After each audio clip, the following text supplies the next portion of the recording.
Praise the Lord. நாம் வேதாராய்ச்சி கூட்டத்துக்காக நாம் ஆயத்தம் பண்ணி கொள்ளலாம். உங்களுடைய வீடுகளில் தயவு செய்து உடனடியாக பரிசுத்த வேதாமத்தோடு கர்த்தருடைய பாதத்தில் நாம் நல்ல பங்கை பெற்றுக்கொள்ளும்படியாக நாம் அமரும்படியாக கேட்டுக்கொள்கிறேன். இந்த நேரத்தை நித்தியத்துக்கு ஏதுவாக லாபகரமாக மாற்றிக்கொள்வது உங்களுடைய பொறுப்பாக இருக்கிறது. ஜெபம் செய்யலாம்.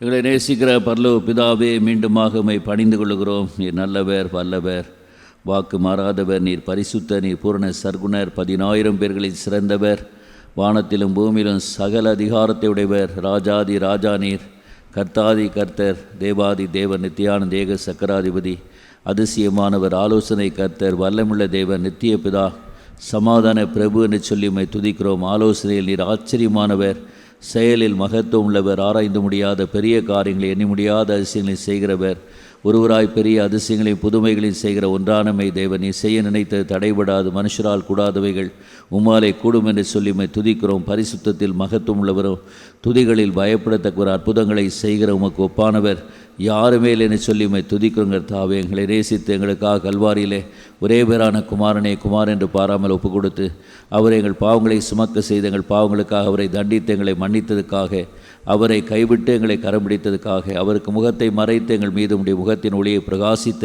உடைய மாபெரும் அன்புக்காக நன்றி செலுத்தி நாங்கள் உம்மை துதிக்கிறோம். உடைய குமாரனுடைய விலையேற பெற்ற இரத்தத்தினாலே மீட்டு கொண்டு எங்களை நீர் தூரமாயிருந்து எங்களை உமக்கு சயமாக்கினீர், சொந்தமாக்கினீர். உங்களுடைய கிருபாசத்தண்டை கிட்டி சேர முடியான அனுபவ தைரியத்தை கொடுத்திருக்க உடைய சொந்த பிள்ளைகளாக மாற்றிருக்கிறீர். உத்திர சுவிகாரத்தின் ஆவியை பெற்றுக்கொள்ள உடைய குமாரனுடைய இரத்தத்தால் எங்களை பாவமர கழுவி சுத்திகரித்து எங்களை தகுதிப்படுத்தினீர். இதெல்லாவற்றை நாங்கள் எண்ணி நாங்கள் உம்மை ஸ்தோத்திரிக்கிறோம். நாங்கள் தேவனுடைய பிள்ளைகள் என்று நீர் அழைக்கிறதுனாலே நீர் எங்களை காண்பித்த அன்பு எவ்வளவு பெரிதென்று உணர்ந்து நாங்கள் உம்மை ஸ்தோத்திரிக்கிறோம். இந்த சாயங்கால வேலைக்காக துதிக்கிறோம். உடைய குமாரனுடைய வருகை, கர்த்தராகிய இயேசு கிறிஸ்துனுடைய வருகை மிக மிக சைவார்க்கூடிய கடைசி காலத்தில் நீர் பரிசுத்தாவும் கொண்டு உடைய வார்த்தை கொண்டு எங்களை நீர் பரிசுத்தப்படுத்துகிறதுக்காக, எங்களோடு பேசி எங்களை ஆயத்தப்படுத்துகிறதுக்காக நன்றி செலுத்தி துதிக்கிறோம். இந்த வேத ஆராய்ச்சி கூட்டத்தை கூட அதுக்காக நீர் ஆசீர்வதித்து தருவீராக. எங்களோடு நீ பேச முடியாத ஜெபிக்கிறோம். ஏதோ வேத அறிவை நாங்கள் பெற்றுக்கொள்ள மாத்திரமல்ல, திருவசனமாய் தண்ணீர் முழுக்காக உடைய வார்த்தை நீர் எங்களை கொடுத்து எங்கள் கரைத்தைகளை நீக்கி எங்களை சுத்திகரித்து கூடுதலாக ஒரு படி உடைய குமாரனுடைய வருகைக்கென்று நாங்கள் ஆயத்தமாகும்படியாக பிதாவே எங்களுக்கு உதவி செய்ய நாங்கள் ஜெபிக்கிறோம். நேரத்தை நித்தியத்துக்காக ஏதுவாக லாபகரமாக ஒவ்வொருவருக்கும் மாற்றி கொடுப்பீராக. ஜெபத்தை கேட்டதுக்காக ஸ்தோத்திரம். இந்த ஆண்டவர் வேதாராய்ச்சி கூட்டத்துக்கு விரோதமாய் செயல்படக்கூடிய உடைய வார்த்தை நாங்கள் பெற்றுக்கொள்ள, வார்த்தையினால் ஆசீர்வதிக்கப்பட, சுத்திகரிக்கப்பட, வார்த்தையினாலே மறுவாக்கப்பட, தடை விதிக்கக்கூடிய எல்லா அந்தகார சக்திகளையும் சபை கொடுத்த அதிகாரத்தில் கர்த்தராகிய இயேசு கிறிஸ்து நாமத்திலே நாங்கள் கடிந்து கட்டி கல்வாரி இரத்தத்தை எங்கள் மீது விசுவாசத்தில் தெளித்து கொண்டு எங்கள் ஜெபத்தை கேட்டதுக்காக ஸ்தோத்திரம். எங்களோடு பேச போகிறதுக்காக துதிக்கிறோம். இயேசு கிறிஸ்து நாமத்தில் அனிசல் ஜெபிக்கிறோம். பரிசுத்த உள்ள எங்கள் பரலோக பிதாவே, ஆமேன்.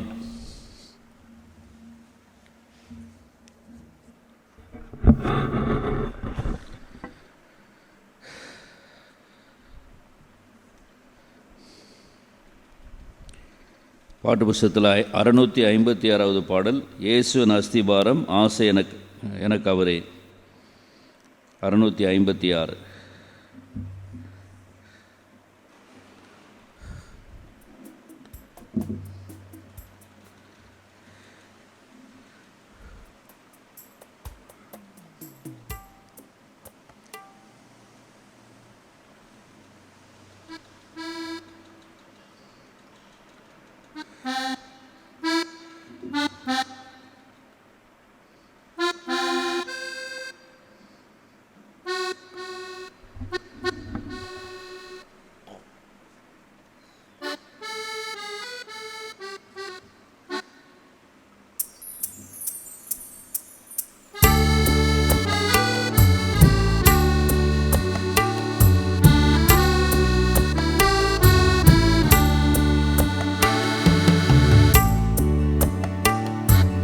இயேசு என் அஸ்திபாரம் ஆசை எனக்கவரே, நேசமுசி பாருதல் இயேசுவில் கண்டேன் யானோ. நேசமுசி பாருதல் இயேசுவில் கண்டேன் யானோ. மதுரமவர் நன்னய நாம சுவை என்னகத்தில் நினைத்தால் இன்னல் பறந்திடுமே. என்னகத்தில் நினைத்தால் இன்னல் பறந்திடுமே. பஞ்சம் பசியுடனே அஞ்சும் துயர் வந்தாலும் அஞ்சிடே நீவைகட்கு தஞ்சம் ஏசிருக்கையில். அஞ்சிடே நீவைகட்கு தஞ்சம் ஏசிருக்கையில். லோகம் என்னை எதிர்த்து ஓவென்று சொல்லிடினோ சோகமடைவேனோ. என் ஏகன் எனக்கிருக்க சோகமடைவேனோ. என் ஏகன் எனக்கிருக்க என்னென்ன மாயலோக கண்ணல் என் மேல் வந்தாலும் முன்னும் பின்னும் மாயேசு என்னை நடத்திடுவான்.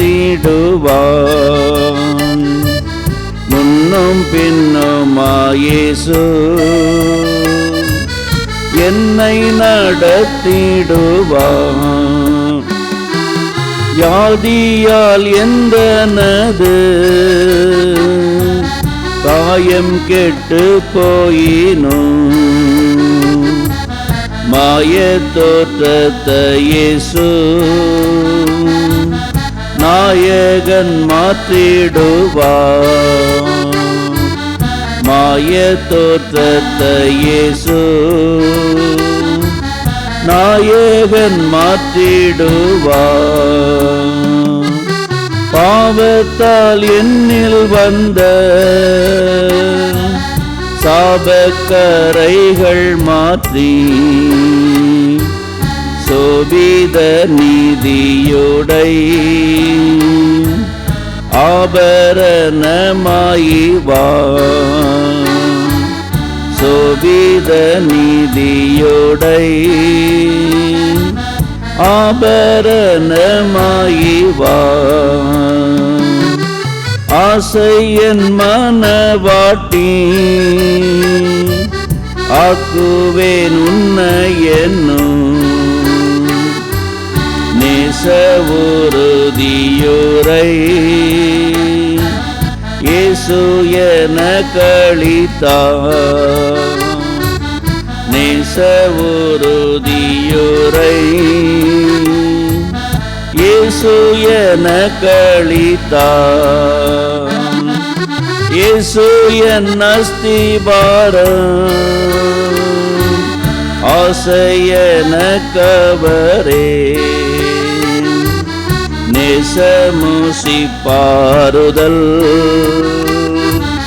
இயேசுவில் கண்டேன் யானோ. நேசமுசிப்பாறுதல் இயேசுவில் கண்டேன் யானோ.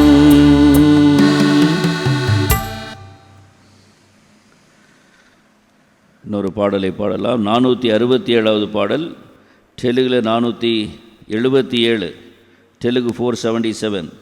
கர்த்தாவே உம் சத்தம் கேட்டிட செய்யும், உம் அடியேன் கேட்கிறேன்.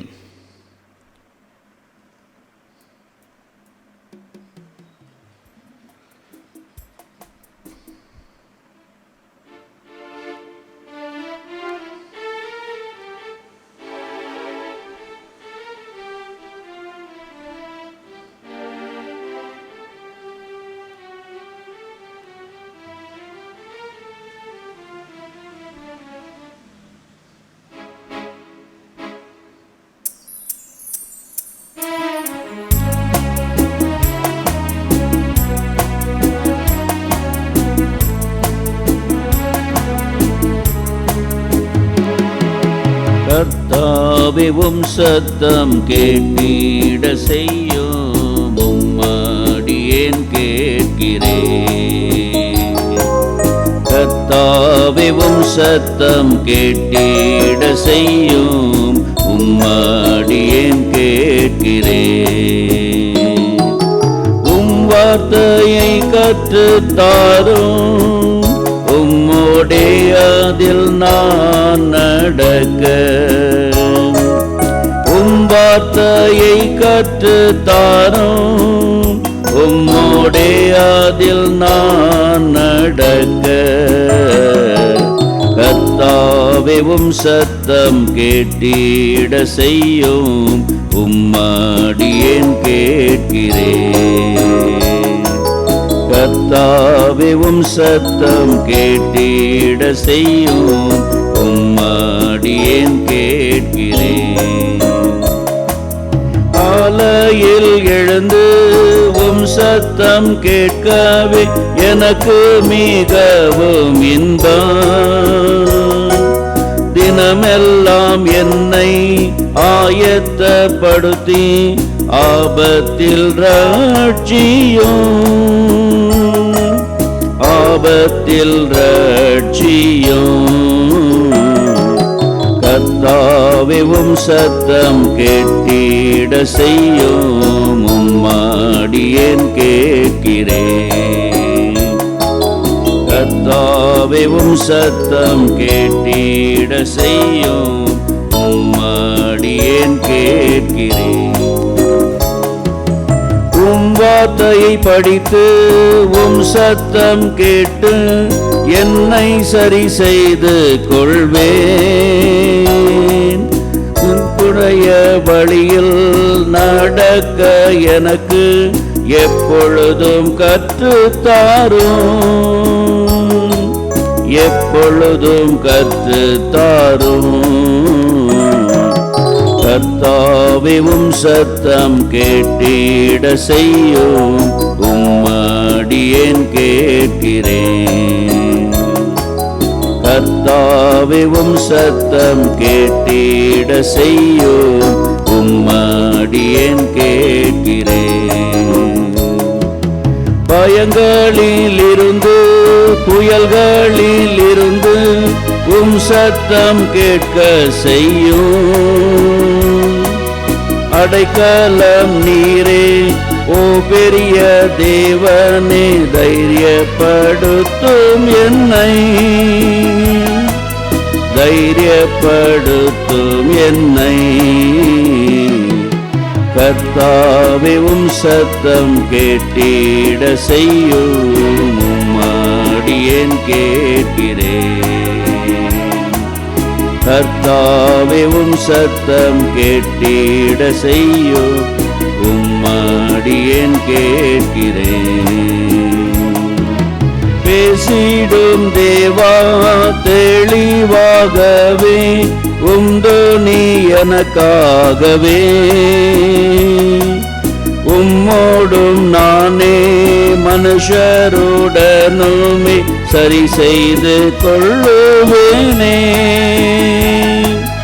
சரி செய்து கொள்ளுவேனே. கர்த்தாவே உம் சத்தம் கேட்டிட செய்யும் உம்மடியேன் கேட்கிறேன்.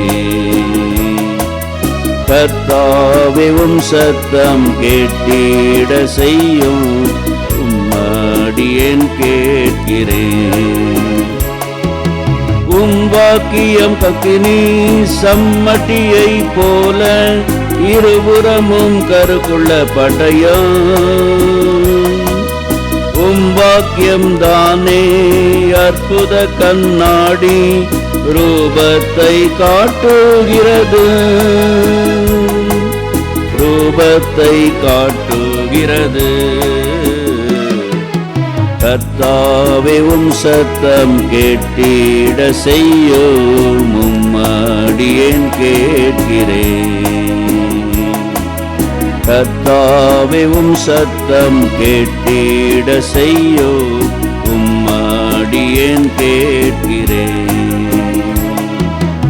என் பாடுகள் மூலம் கற்றுக்கொண்டேனே வசனத்தை அதிகமாய்.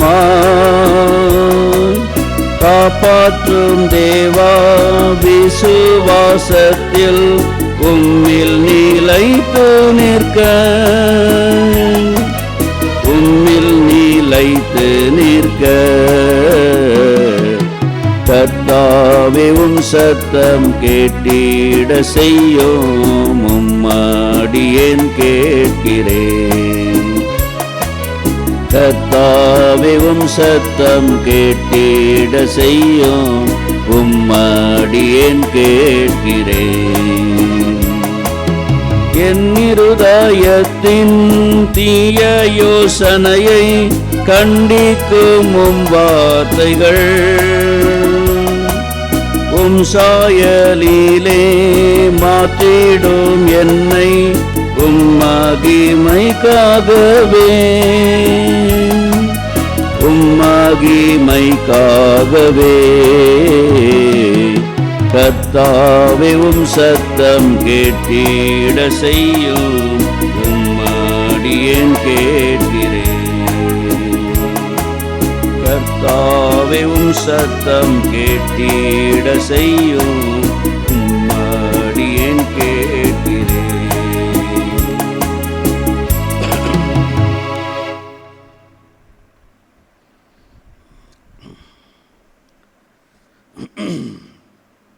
எழுநூற்றி 19வது பாடல். யெகோவானின் கிருபை அதிசயங்களை என்றென்றும் பாடிடுவேன். தெலுங்கு 636, தெலுங்கு 636, தமிழில் 719.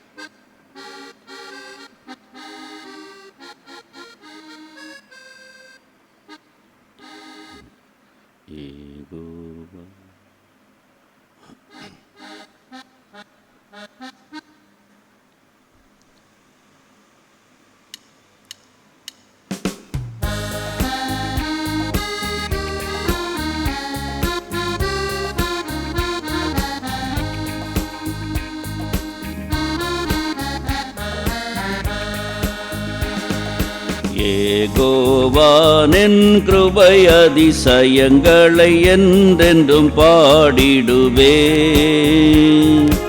என்றென்றும் பாடிடுவேன்.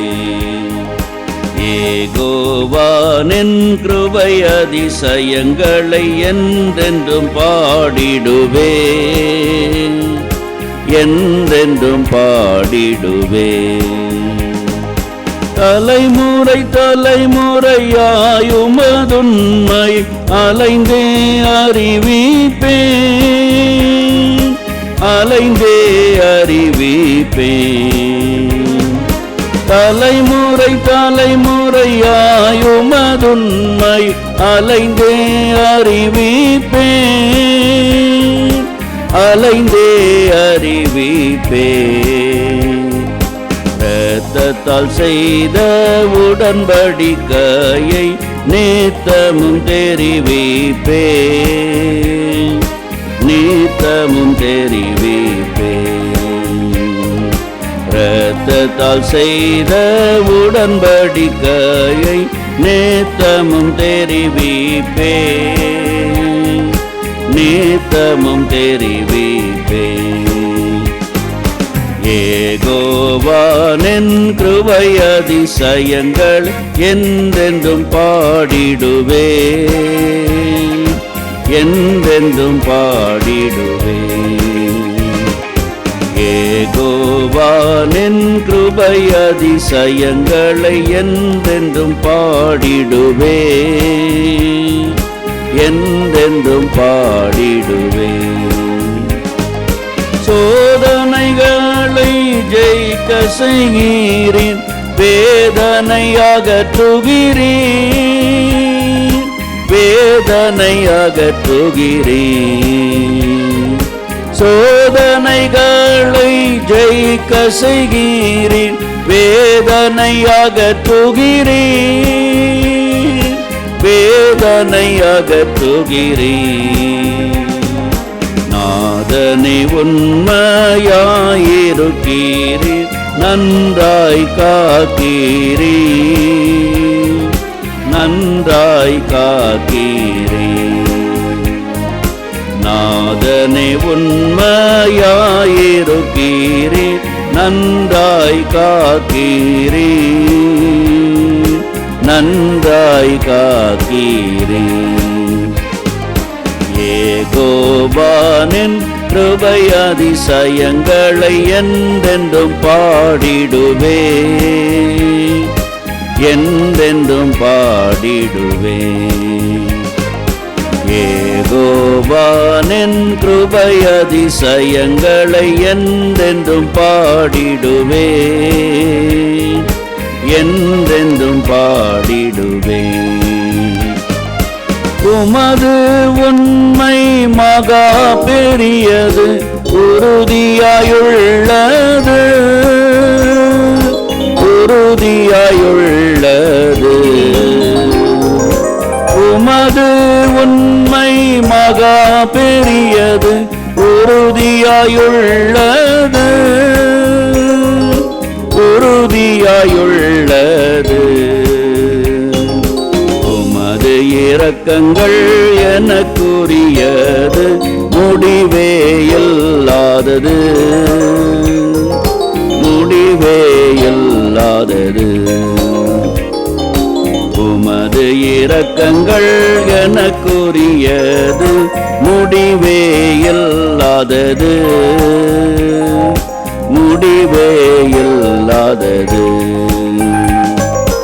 ஏகோவானின் கிருபை அதிசயங்களை என்றென்றும் பாடிடுவே,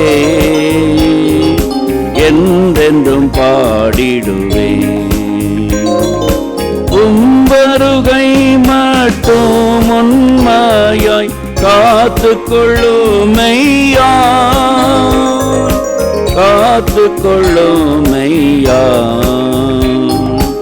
உம்பருகை மட்டும் உண்மையாய் காத்துக்கொள்ளுமையா,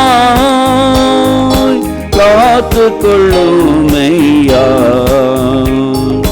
குற்றம் குறையில்லாதவனாய் பற்றுடன் வைத்துக் கொள்ளும், பற்றுடன் வைத்துக் கொள்ளும். குற்றம் குறையில்லாதவனாய் பற்றுடன் வைத்துக் கொள்ளும், பற்றுடன் வைத்துக் கொள்ளும். ஏகோவானின் கிருபை அதிசயங்களை என்றென்றும் பாடிடுவே, என்றென்றும் பாடிடுவே. ஏகோவானின் கிருபை அதிசயங்களை என்றென்றும் பாடிடுவே, என்றென்றும் பாடிடுவே. நல்ல போராட்டம் போராடிடுவேன், வெல்லவே ஓடுவேன், வெல்லவே ஓடுவேன். நல்ல போராட்டம் போராடிடுவேன், வெல்லவே ஓடுவேன், வெல்லவே ஓடுவேன். நீதியின் கிரீடத்தை பெறுவேன், அல்லேலூயா பாடுவேன், அல்லேலூயா பாடுவேன். நீதியின் கிரீடத்தை பெறுவேன், அல்லேலூயா பாடுவேன், அல்லேலூயா பாடுவேன். ஏகோவானின் கிருபை அதிசயங்களை என்றென்றும் பாடிடுவே, என்றென்றும் பாடிடுவே. ஏகோவானின் கிருபை அதிசயங்களை என்றென்றும் என்றென்றும் பாடிடுவே, என்றென்றும் பாடிடுவே.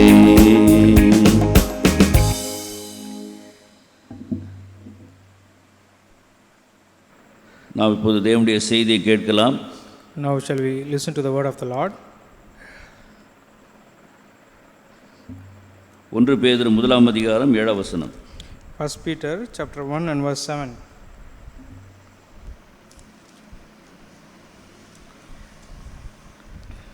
அழிந்து போகிற பொன் அக்னியினாலே சோதிக்கப்படும், அதை பார்க்கிலும் அதிக விலையேற பெற்றதாய் இருக்கிற உங்கள் விசுவாசம் சோதிக்கப்பட்டு இயேசு கிறிஸ்து வெளிப்படும் போது உங்களுக்கு புகழ்ச்சியும் கனமும் மகிமை உண்டாக காணப்படும். That the trial of your faith, being much more precious than of gold that perisheth, though it be tried with fire, might be found unto praise and honor and glory at the appearing of Jesus Christ. ஜெபம் செய்யலாம். Shall we pray? ஆண்டவரே, வாசித்த வேத பகுதியை நீர் ஆசீர்வித்து எங்களோடு பேசும்படியாக ஜெபிக்கிறோம். எங்களோடு கூட கடந்த சில வாரங்களாக விசுவாசத்தை குறித்து, மெய்யான விசுவாசத்தை குறித்து, விலையேற பெற்ற விசுவாசத்தை குறித்து நீ பேசி வருகிறீர். மனுஷகுமாரன் வரும்போது விசுவாசத்தை காண்பாரோ என்று சொல்லி நீர் லூக்கா 18 அதிகாரம் 8 வசனத்திலே நீ சொன்ன வார்த்தையை நாங்கள் இந்த நேரத்தில் கூட நினைக்கிறோம். ஆகையால் நீர் வரும்போது என்னிலே, எங்களிலே, இந்த சபையார் மத்தியிலே ஆண்டவரே, இந்த செய்தியை கேட்கிற கவனிக்கிற எல்லா மக்கள் மத்தியிலே நீர் எதிர்பார்க்கிற மாயமற்ற விசுவாசத்தை காணத்தக்கதாக இந்த வசனத்தை ஆசீர்வதித்தரும்படியாக ஜெபிக்கிறோம். நீர் பேசும்போது மாத்திரமே அது எங்களுக்கு நித்தியத்துக்கு எதுவாக பிரயோஜனமாக இருக்கும்.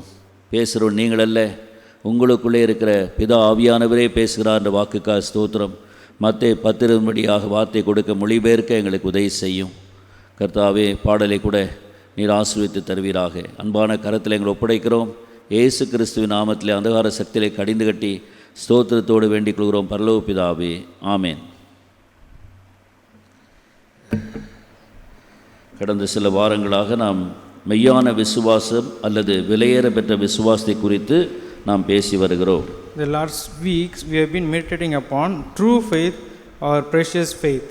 கடைசி காலங்களில் நாம் இருக்கும்போது when we are in the end days, ஆண்டவர் சொல்லக்கூடிய வார்த்தையை நாம் இப்போது நினைவு கூறுவது அவசியம். It is important that we remember the word of the Lord. லூக்கா 18 அதிகாரம் 8 வசனத்திலே கவனிக்கும் பொழுது, when we look at Luke chapter 18 and verse 8, சீக்கிரத்தில் அவர்களுக்கு நியாயம் செய்வார் என்று உங்களுக்கு சொல்லுகிறேன், ஆகிலும் மனுஷகுமாரன் வரும்போது பூமியிலே விசுவாசத்தை காண்பாரோ என்றார். I tell you that he will avenge them speedily. Nevertheless, when the Son of Man cometh, shall he find faith on the earth? ஆண்டவர் வரும்பொழுது விசுவாசிகளுக்காக வரப்போகிறார். When the Lord comes, he comes for the believers. விலையேற பெற்ற விசுவாசத்தோடு மாயமற்ற விசுவாசத்தோடு வாழ்கிறவர்களுக்காக வரப்போகிறார். He is going to come for people with this precious faith and this unfeigned faith. அந்த விசுவாசத்தினுடைய விலையேற பெற்ற அல்லது மாயமற்ற விசுவாசத்தினுடைய அறிகுறிகளை குறித்து தான் நாம் சிந்தித்து வருகிறோம். We are looking at the signs of this true and this precious faith. பேதுரு சொல்லும்போது என்ன சொல்லுகிறார்? 7 வசனத்தில், அழிந்து போகிற பொன் அக்னியினாலே சோதிக்கப்படும். ஆக நம்முடைய விசுவாசம் சோதிக்கப்படும் என்று சொல்கிறார்.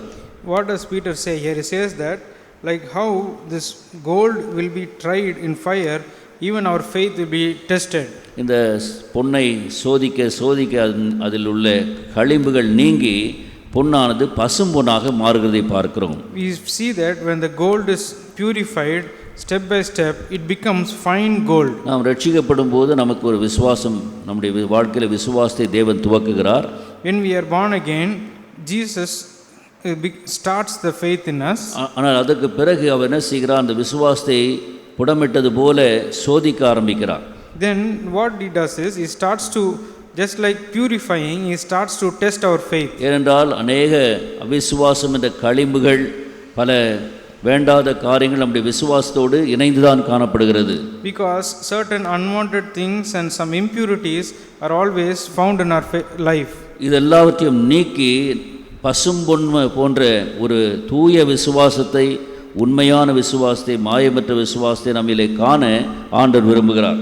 God is desiring to take away all these impurities and to look at our faith just like this pure gold, like that our faith should be like this true faith and this precious faith. அந்த விசுவாசத்தை சோதிப்பதற்கான காரணத்தையும் கூட சொல்லுகிறார். He also tells us the reason why he tests our faith. அவர் வெளிப்படும் போது நமக்கு அதனாலே புகழ்ச்சியும் கனமும் மகிமை உண்டாகும் என்று சொல்லுகிறார். He says that when he appears in glory, that our faith might be able to produce this praise and honor and glory. அதனால்தான் அநேக நேரத்தில் விசுவாசிகள் அதிகமான பாடுகளுக்குள்ளாக கடந்து செல்கிறவர்களாக இருக்கிறார்கள். That is why believers always go through lot of trials. அவிசுவாசிகள் கூட பாடுகள் படுகிறார்கள். ஆனால் விசுவாசிகள் ஆண்டவரை நம்பின பிறகும் பலவிதமான விசுவாசத்தினுடைய பரீட்சைகளை சந்திக்கிறதுனாலே பல பாடுகளூடாக கடந்து செல்கிறார்கள். Even unbelievers go through some problems, but these believers, they go through all these trials so that their faith may be tested.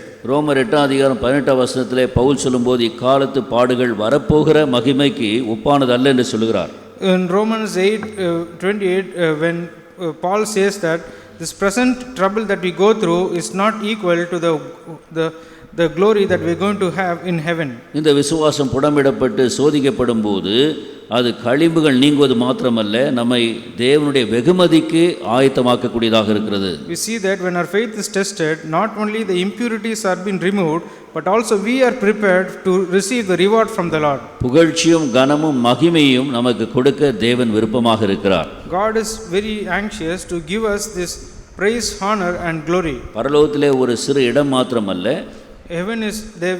We won't get a small place in heaven. அல்லது ஒரு ஸ்தலத்தை மாத்திரமல்ல, not just a small place in heaven. அதோடு கூட நம்மை பரலோகத்திலே எல்லா பரிசுத்தவான்கள் மத்தியிலே தேவதூதர் மத்தியிலே நம்மை புகழ விரும்புகிறார். He also wants to praise us among all the saints in heaven. நமக்கு கனத்தை கொடுக்க விரும்புகிறார். He is willing to give us honor. அது மாத்திரம் நமக்கு மகிமையின் பங்கை கொடுக்க விரும்புகிறார். He is also going to make us partakers of his glory. இதெல்லாம் நம்மாலே வர்ணித்து சொல்ல முடியாது, விவரமாக சொல்ல முடியாது. We cannot tell all this in detail. அதைதான் 1 கொரிந்தியர் 2 பவுல் சொல்லுகிறார் 9 That's what Paul says in 1 Corinthians chapter 2 and verse 9. 1 கொரிந்தியர் 2 வாசிக்கும் பொழுது, when we read in 1 Corinthians chapter 2 and verse 9,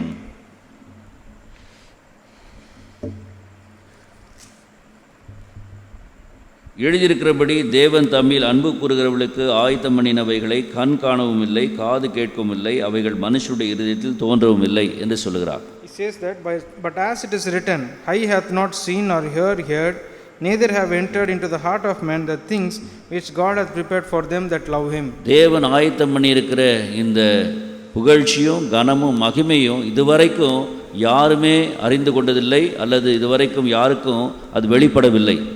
The glory that God has kept for his people, no one has known it fully. நம்முடைய கற்பனைக்கு மிஞ்சின, நம்முடைய யூகத்துக்கு மிஞ்சின காரியங்களை தேவன் வெகுமதியாக கொடுக்க விரும்புகிறார். God is willing to give us reward which is beyond our imaginations. அதனால தான் நம்முடைய விசுவாசமானது சோதிக்கப்படுகிறது. That is why our faith is tested. அந்த விசுவாச சோதனையினூடாக நாம் கடந்து செல்லும்போது, when we go through this test of faith, நம்முடைய விசுவாசமானது அதிக விலையேற பெற்றதாக மாறுகிறது. Our faith becomes more precious. அதான் அதிக விலையேற பெற்றது என்று சொல்கிறார். That's why he says that more precious. எவ்வளவு விலையேற பெற்றது என்று சொல்லி நாம் அறிய வேண்டும் என்றால் அதற்கேற்றபடியாக நாம் நம்முடைய விசுவாசம் சோதிக்கப்பட வேண்டும். If you have to know the value of our faith, we need to be tested more. அதற்கு ஏற்றபடியாக புகழ்ச்சியும் கனமும் மகிமை நமக்கு உண்டாகும். And this praise, honor and glory will be given as equal. இந்த இடத்துல கவனிக்கும் பொழுது, when we see here, பேதுரு என்ன சொல்கிறார்? 2 பேர் 1 நாம் வாசித்தோம். We also read in 2 Peter chapter 2 and verse 1. அதை விலையேற பெற்ற விசுவாசம் என்று சொல்கிறார், அருமையான விசுவாசம் என்று சொல்கிறார். 2 Peter chapter 1 and verse 1, he says that it's like precious faith. நம்முடைய தேவனும் இரட்சகருமாய் இருக்கிற இயேசு கிறிஸ்துவினுடைய நீதியால் எங்களைப் போல அருமையான விசுவாசத்தை பெற்றவர்களுக்கு இயேசு கிறிஸ்துவின் ஊழியக்காரனும் அப்போஸ்தலனுமாகிய சீமோன் பேதுரு எழுதுகிறதாவது என்று சொல்கிறார். He says that Simon Peter, a servant and an apostle of Jesus Christ, to them that have obtained like precious faith with us through the righteousness of God and our Savior Jesus Christ. ஏன் விதமாக அவர் சொல்லுகிறான்னு சொல்லும்போது, why is he telling like this? இத்தனை விதமான ஆசீர்வாதமான வெகுமதிகளை இது நமக்கு தரப்போகிற ஒரு காரியமா இருக்கனாலே அருமையான விசுவாசம் என்று சொல்லுகிறார். He is calling us as precious faith because he is going to give us many rewards and blessings. அதனால தான் நாம் அதிக நம்முடைய விசுவாசத்தை குறித்து நாம் ஜாக்கிரதையாக இருக்க வேண்டியது அவசியம். That is why it is important we should be more careful about our faith. ஒரு விசை ஒப்புவிக்கப்பட்ட விசுவாசத்துக்காக நாம் போராட வேண்டும் என்று சொல்லி யூதா தன்னுடைய பத்திரிகையில் எழுதக்கூடியவராக இருந்தார். We see that Jude writes in his epistle saying that this is faith which was once commended unto us, we need to keep it. 3வது வசனத்தில் வாசிக்கிறோம். We read it in verse 3.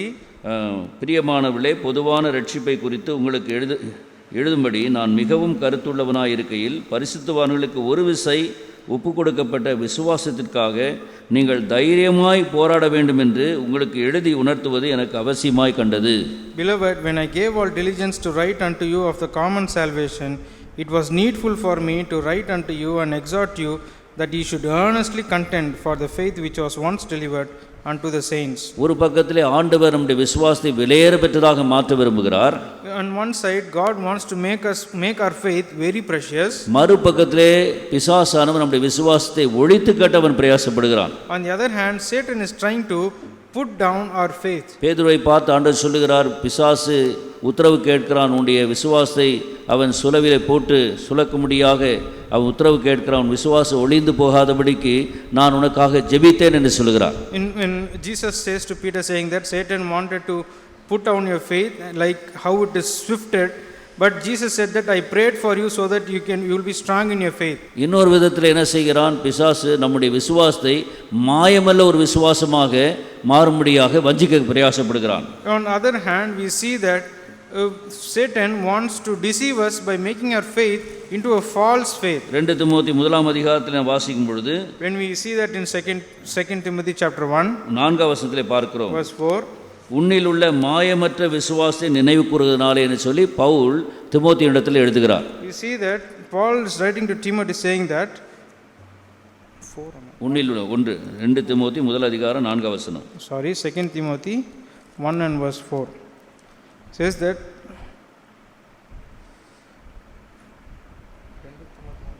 2 Timothy chapter 1 and verse 4.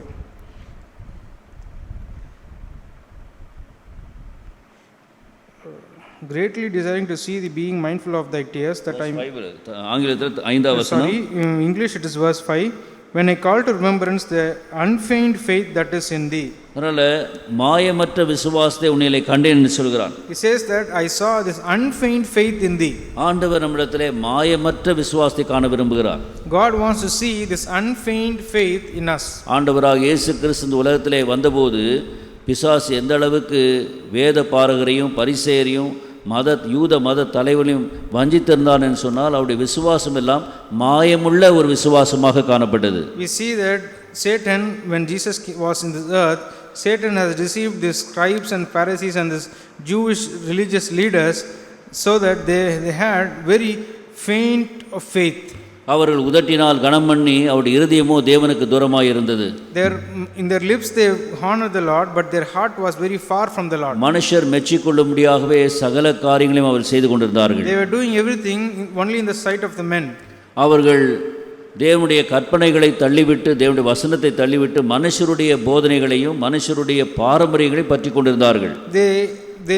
They pushed away the word of the Lord and doctrine of the Lord, and they held together the rituals and all the ancient practices of men. அவர்களை ஆண்டவராக இயேசு கிறிஸ்து எவ்விதமாக அழைத்தார் என்று சொன்னால், how did the Lord Jesus Christ call them? பரிசேயரே வேதப்பாரர் என்று கூட அழைக்காமல் மாயக்காரரே என்று அழைத்தார். We see that Jesus did not call them as scribes and Pharisees, instead he called them hypocrites. ஏனென்றால் அவருடைய விசுவாசம், அவர்கள் ஆண்டவர் மீது விசுவாசம், யெகோவா தேவன் மீது தான் விசுவாசம் வைத்திருந்தார்கள், ஆனாலும் அது மாயமுள்ள ஒரு விசுவாசமாக இருந்தது. We see that they had faith in God Jehovah, but their faith was very faint. பிசாசானவன் ஒரு பக்கத்தில் என்ன செய்து கொண்டிருக்கிறான்? What is Satan doing on one side? நம்முடைய விசுவாசம் ஒளிந்து போகும்படியாக அவன் பிரயாசப்படுகிறான். He is trying to put down our faith. அதுதான் அவன் பேதுருக்கு அவன் செய்தான். That's what he did even to God. ஆண்டவரை மறுதலிக்க முடியாத சூழ்நிலைகள் எல்லாம் ஏற்படுத்தினான். He created lot of opportunities to deny God. இன்னொரு பக்கத்திலே பார்க்கும்போது பரிசேயர் வேதபாரகரை வஞ்சித்து அவளை மாயமுள்ள விசுவாசத்தை அபியாசிக்கும்படியாக செய்தான். On the other side, what did he do was he made the scribes and Pharisees to follow this false faith and by deceiving them. இது உண்மையான ஒரு விசுவாசிக்கு நடக்கிற ஒரு காரியம்.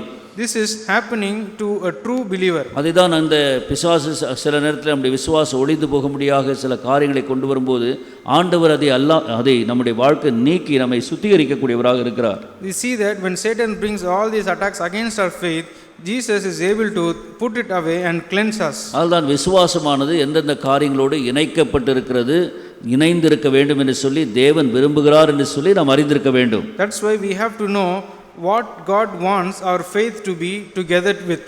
மெய்யான விசுவாசம், மாயமற்ற விசுவாசம் அல்லது விலையேற பெற்ற விசுவாசமானது எவ்விதமான அறிகுறிகளோடு காணப்பட வேண்டும், எவ்விதமான காரியங்களோடு ஆவிக்குரிய காரியங்களோடு இணைந்திருக்க வேண்டும் என்ற சத்தியத்தை நாம் அறிந்திருக்க வேண்டும். We need to know the truth about this pure faith, this true faith, and also this precious faith, what it has to be joined with.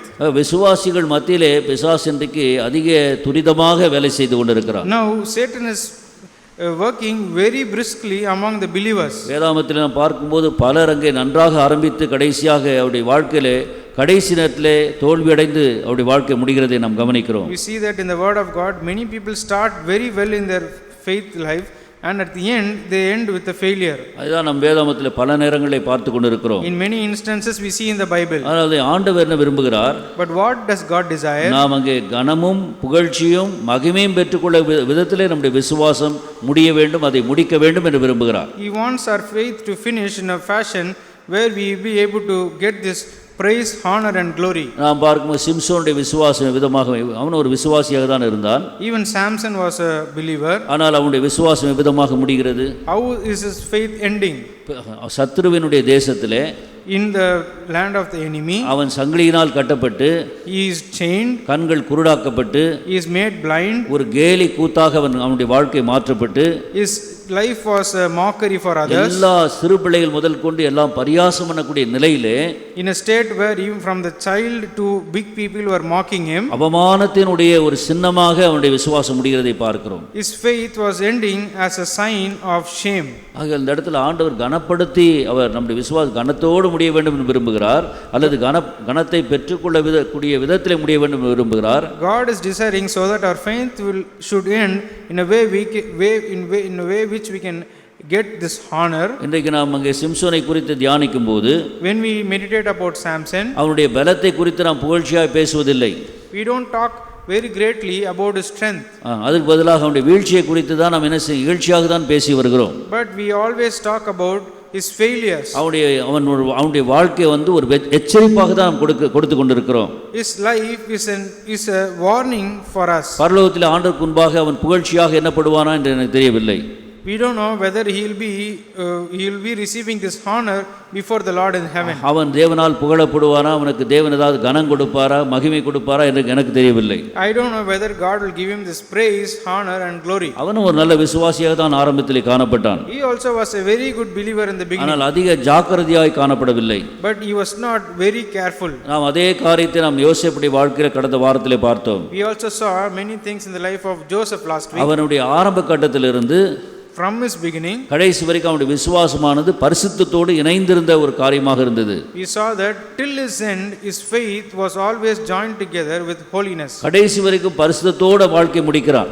Even till the end of his life he finishes it with holiness. ஆகையால் அவன் பரலோகத்திலும் கனத்தை பெறப் போகிறான், புகழ்ச்சியை பெறப்போகிறான், மகிமை பெறப்போகிறான் என்பதற்கு அடையாளமாக திருஷ்டாந்தமாக ஆண்டவர் இந்த உலகத்தில் கூட அவனை ஒரு பிரதம மந்திரியாக உயர்த்தி காண்பிக்கின்றார். We see that as a sign that he will receive this praise, honor and glory in heaven, God raised him as a prime minister here on the earth. அவனுக்கும் கூட சிம்சோனை போன்ற ஒரு சோதனை எல்லாம் வரதான் செய்தது. He also had all the temptations just like Samson. அதுதான் 1 கொரிந்தியர் 10:13 பவுல் எழுதுகிறார். That's what Paul writes in 1 Corinthians chapter 10 and verse 13. எல்லோருக்கும் விதமான பொதுவான சோதனைகள் இருக்கதான் செய்கிறது. He says that every temptation is common to man. 1 கொரிந்தியர் 10:13 பாருங்க. 1 Corinthians chapter 10 and verse 13. மனுஷனுக்கு நேரிடுகிற சோதனையே அல்லாமல் வேறு சோதனை உங்களுக்கு நேரிடவில்லை. He says that no temptation taken you but such as is common to man. ஆக இந்த யோசேப்புக்கு நடந்த ஒரு காரியம்தான், சோதனை தான், சிம்சோனும் கூட சந்திக்கக்கூடியவனாக இருந்தான். It says that what Joseph went through, even Samson went through. தாவீதும் கூட சந்திக்கக்கூடியவனாக Even இருந்தான். David went through. ஆனால் இவர்கள் இருவரும் வீழ்ச்சி அடைந்தார்கள். அவனும் அந்த சோதனையிலே அவன் தன்னுடைய விசுவாசத்தை காத்து கொண்டவனாக புடமிடப்பட்ட போது அது இன்னும் பசும் பொன்னாக மாறி தேவனுடைய புகழ்ச்சியை பெற்றுக் கொள்கிறான். You see that the other two people fell, but Joseph, when he was tested, he was tried, and his faith was turned as pure gold, and he is receiving honor from the Lord. முதல் நாம் அங்கே இந்த அறிகுறிகளை குறித்து நாம் சிந்தித்துக் கொண்டிருந்தோம். We were meditating about these signs. முதல் காரியமாக என்ன பார்த்தோம்? First, what did we see? 1 பேதுரு 2 அதிகாரம் 7 வசனத்திலே 1 Peter chapter 2 and verse 7. ஆண்டவர் விலையேற பெற்றவராக இருக்கிறார் என்று சொல்கிறான் Pavul. We saw that God is precious. 1 பேதுரு 2 அதிகாரம் 1 Peter chapter 2 7 வசனம் verse 7. Unto you therefore which believe, he is precious. அவர் விலையேற பெற்றவர் என்று வாசிக்கிறோம். He is precious. விசுவாசிக்கிற உங்களுக்கு அவர் விலையேற பெற்றவர். Unto you therefore which believe, he is precious. நம்முடைய கிறிஸ்துவ வாழ்க்கையில விசுவாசமானது எதை பிரதிபலிக்க வேண்டும் என்று சொன்னால், ஆண்டவர் நம்முடைய வாழ்க்கையில எவ்வளவு விலையேற பெற்றவர், அவருக்கு என்ன மதிப்பு கொடுக்கிறோம், எந்த அளவுக்கு நாம் கனத்தை கொடுக்கிறோம், எந்த அளவுக்கு முதல் ஸ்தானத்தை கொடுக்கிறோம், பிரதான ஸ்தானத்தை கொடுக்கிறோம் என்ற அடிப்படையிலே காணப்படுகிறது. Our Christian life and our faith life is in the foundation of how much value or the position that we give unto Lord in our life. மல்கியாவின் காலத்திலே பார்க்கும் பொழுது, in the time of Malachi, அவன் தான் கடைசி ஆண்டவருடைய முதலாம் வருகைக்கு முன்பாக இருக்கக்கூடிய கடைசி தீர்க்கதரிசியாக இருந்தான். He was the last prophet before the first coming of the Lord. அந்த நேரத்தில் ஆண்டவர் தன்னுடைய மனக்குறையை அவன் மூலமாக தேவனுடைய ஜனங்களுக்கு வெளிப்படுத்துகிறார். Through his prophet, God is actually telling his heart's cry. இந்த ஜனங்கள் என்னை விட தங்களுடைய சொந்த அவருடைய தங்களுடைய முதலாளிகளை அவர் அதிகமாக கனம் பண்ணுகிறார்கள் என்று சொல்கிறார். He says that more than me, they are valuing their masters more. அவருடைய ஆளுநருக்கு போய் இதை கொடுங்கள் என்று அவர் ஆண்டவர் கொண்டு வந்து கொடுக்கிற காணிக்கையை பார்க்கிறார், அதெல்லாம் கவனிக்கிறார். அவர் he is looking at all the value and the money they come and bring, is observing everything. அவர் அந்த அசுத்தமானதையும் நசல் பிடித்த மிருகங்களையும் காணிக்கையாக கொண்டு வந்து கொடுக்கிறார்கள். They are bringing all this ugly and this weak animals as sacrifice. ஊனமானதை கொடுக்கிறார்கள். They are bringing what is dumb. அப்போ 8ஆம் வசனத்தில் அவர் சொல்லுகிறார், in verse 8 he says, இந்த விதமான காரியங்களுக்கு போய் உன்னுடைய அதிபதிக்கு செலுத்து. He says that go and give it to your ruler. உன் அதிபதிக்கு செலுத்த அவன் உண்மையில் பிரியமாயிருப்பானோ என்று கேட்கிறார். He is saying that go and give to your ruler, will he be pleased with you? உன் முகத்தை அவன் பார்ப்பானோ என்று சேனைகளின் கர்த்தர் சொல்கிறார். He says that the Lord of hosts says that will he accept thy person? அப்படி என்றால் அவர்கள் தங்களுடைய கண் காணக்கூடிய அவர்கள் வேலை செய்யக்கூடிய அதிகாரிகள் அதிபதிகளிடத்திலே விதமாக செய்ய மாட்டார்கள் என்பதுதான் அர்த்தமாக இருக்கிறது. The meaning is that unto the people whom they serve or they work, they won't do these kind of practices. அதிபதிகளை ஆண்டவரை விட அவர்கள் அதிகமாக மதித்தார்கள். They valued the ruler more than God. அதிபதிகளை மதிக்க கூடாது என்று வேதம் சொல்லவில்லை. Bible does not say don't honor your rulers. அதிகாரங்களுக்கு கீழ்ப்படிய வேண்டும் என்று வேதம் சொல்லதான் சொல்கிறது. Bible says that obey them that have rule over you. ஆனால் ஆண்டவரை விட அதிகமாக அவர்களுக்கு நாம் அங்கே கீழ்ப்படிய வேண்டிய அவசியம் இல்லை. But the thing is, we should not obey them more than God. ஆண்டவரா அதிபதிகளா என்று வரும்பொழுது, when it is a situation whether it is your ruler or God, அப்போது ஆண்டவரை தான் நான் மதிக்கின்றேன் என்ற காரியத்தை நாம் நிரூபித்து காண்பிக்க வேண்டும். But at that time we should prove that it is God whom we value more. அதற்கு முந்தின புத்தகம் அதே குறிப்பிட்ட காலத்திலே ஊழியம் செய்தவன் தான் சக்கரியா என்ற தீர்க்கதரிசியும் கூட. In the same timeline, even Zechariah was ministering. அவனை பார்த்து தான் ஆண்டவர் என்ன சொன்னார், சக்கரியா 11ஆம் அதிகாரத்தில் இந்த ஜனங்கள் எனக்கு என்ன மதிப்பு கொடுக்கிறார்கள் எனக்கு தெரிய வேண்டும் என்று சொல்கிறார்.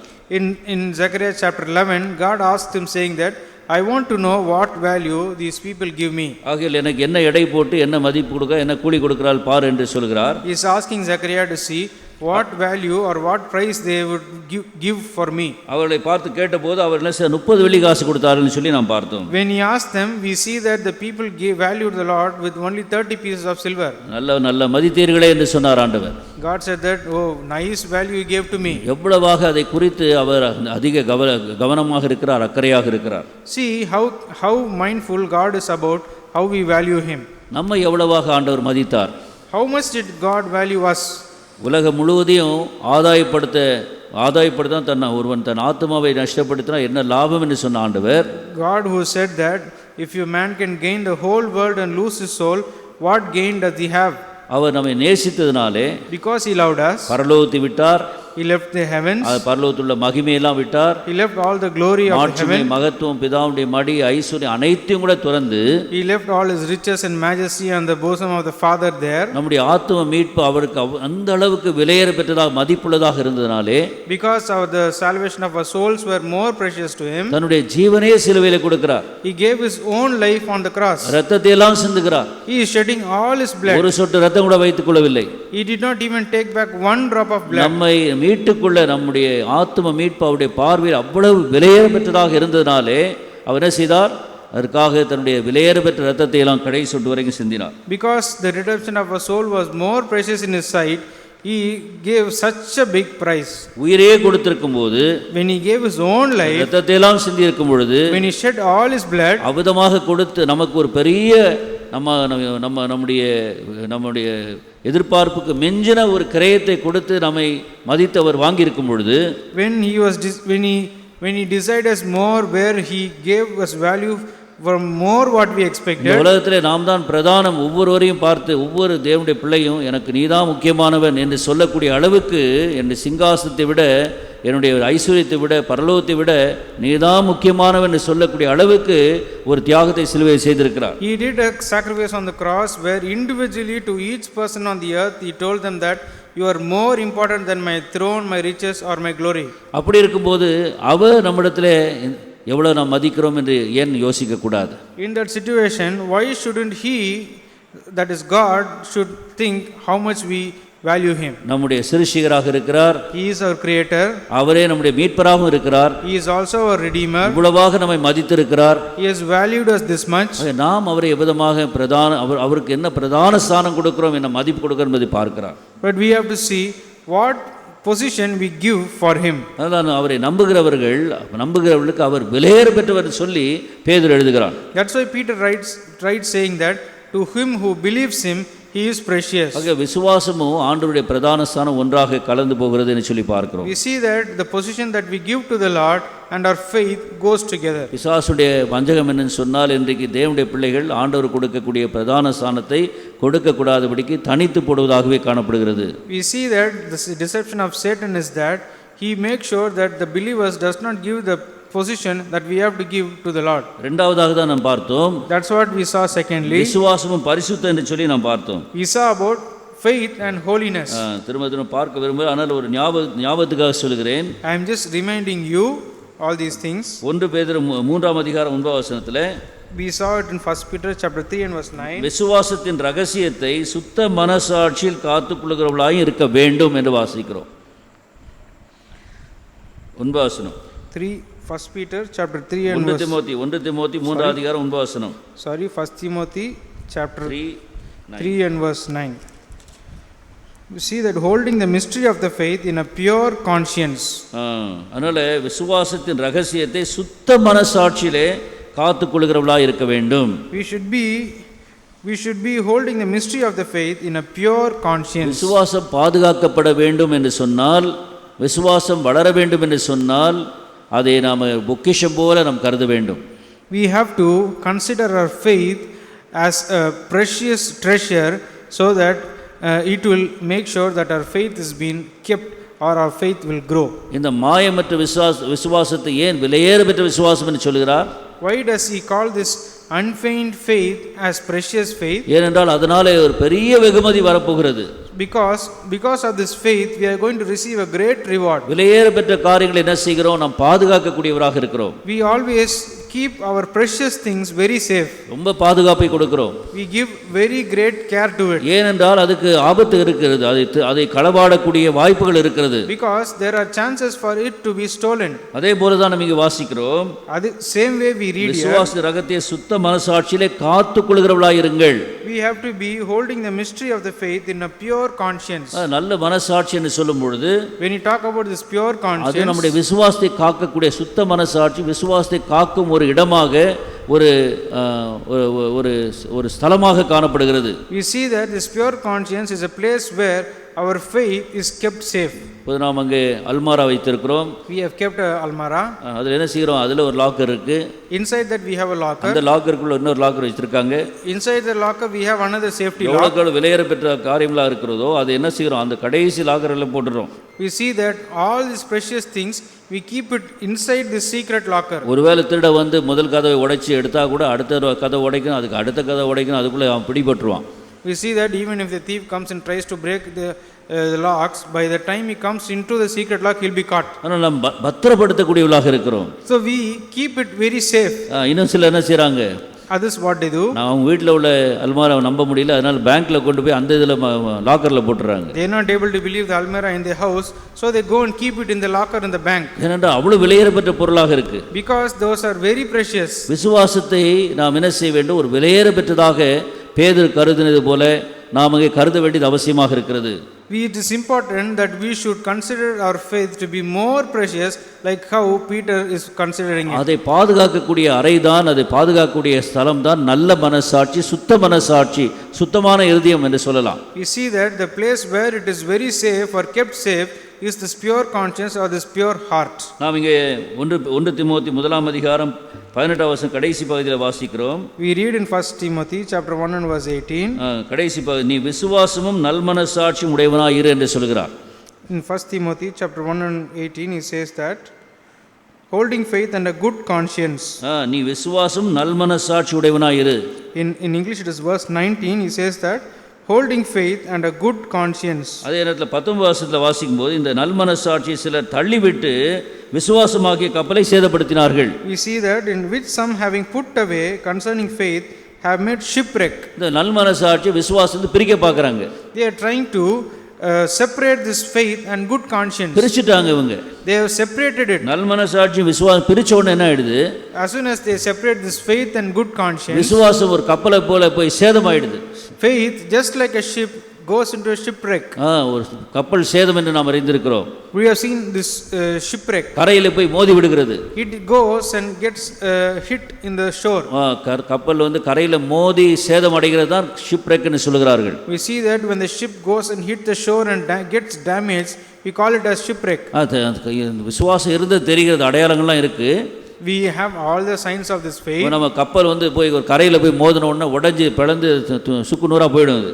We see when the ship goes and hits the shore, it will get destroyed and goes down into pieces. ஆனால் அந்த கப்பலுடைய அறிகுறிகள் இருக்க தான் செய்யும். But we will have the signs of this ship. ஆகையால் அதே போல நம்முடைய விசுவாசம் இருந்தது என்ற காரியத்துக்கு சில அறிகுறிகள் இருக்கும், ஆனால் எல்லாம் சேதமாய் காணப்படும். We see that we will have signs of this faith, but it would have been already destroyed. என்ன செய்தார், நல்மனசாட்சியை விசுவாசத்திலிருந்து பிரிக்க பிரயாசப்பட்டார்கள். We see that these people try to separate faith and this good conscience. எனக்கு விசுவாசம் இருந்தா போதும், நல்மனசாட்சி வேண்டாம்னு சொல்லி நல்மனசாட்சியை தள்ளிடுறாங்க. They said that it is enough that I have faith, and they pushed away this pure conscience. நல்மனசாட்சி தள்ளணும்னா பரிசுத்த வாழ்க்கை அவசியம் இல்லை, விசுவாசத்தை போதும் அப்படின்னு சொல்லி பரிசுத்த வாழ்க்கை, தூய வாழ்க்கை, தூய மனசாட்சியை தள்ள பிரயாசப்பட்ட உடனே அவர் விசுவாசம் சேதமாகிவிட்டது. You see that their faith is destroyed as soon as they say that faith is enough, but I don't want this holy living or this pure conscience. ஆகையால் இது பிரிக்க முடியாத காரியங்கள்.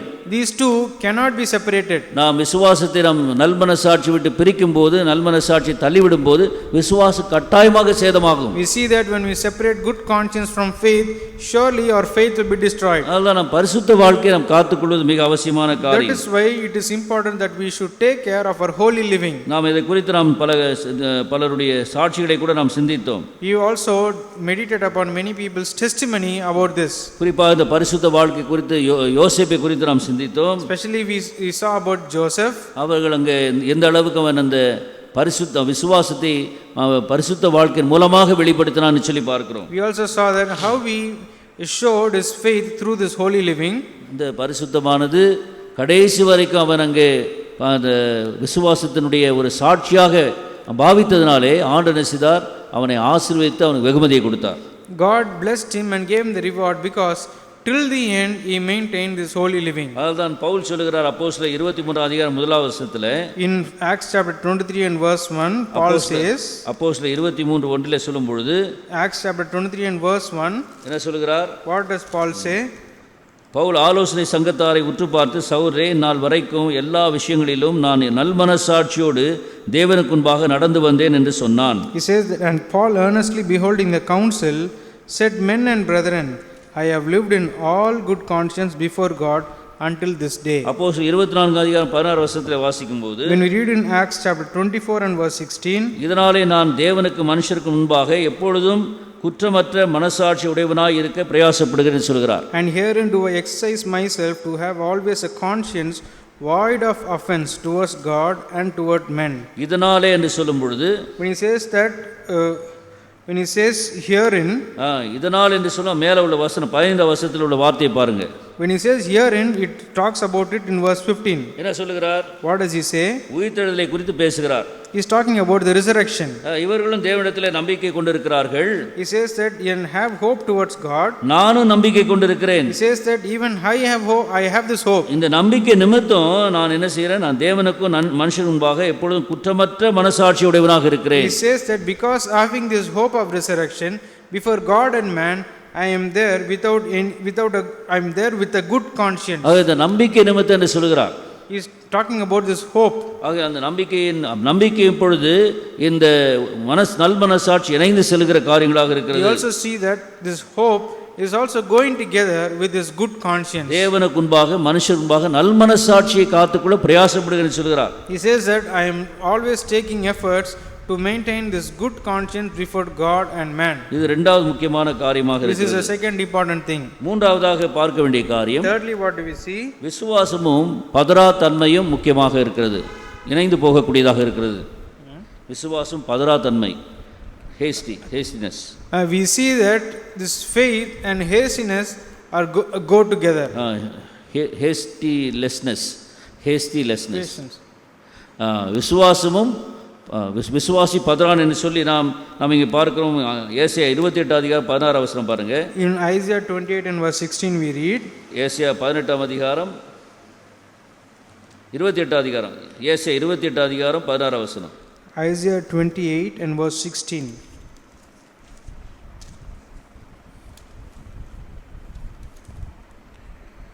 ஆதலால் கர்த்தராகிய ஆண்டவர் உரைக்கிறதாவது, இதோ அஸ்திபாரமாகிய ஒரு கல்லை நான் சீயோனில் வைக்கிறேன், அது பரீட்சிக்கப்பட்டதும் விலையேற பெற்றதும் திட அஸ்திபாரம் உள்ளதுமான மூளைக்கல்லாய் இருக்கும், விசுவாசிக்கிறவன் பதறான் என்று சொல்கிறார். In last portion says that he that believeth shall not make haste.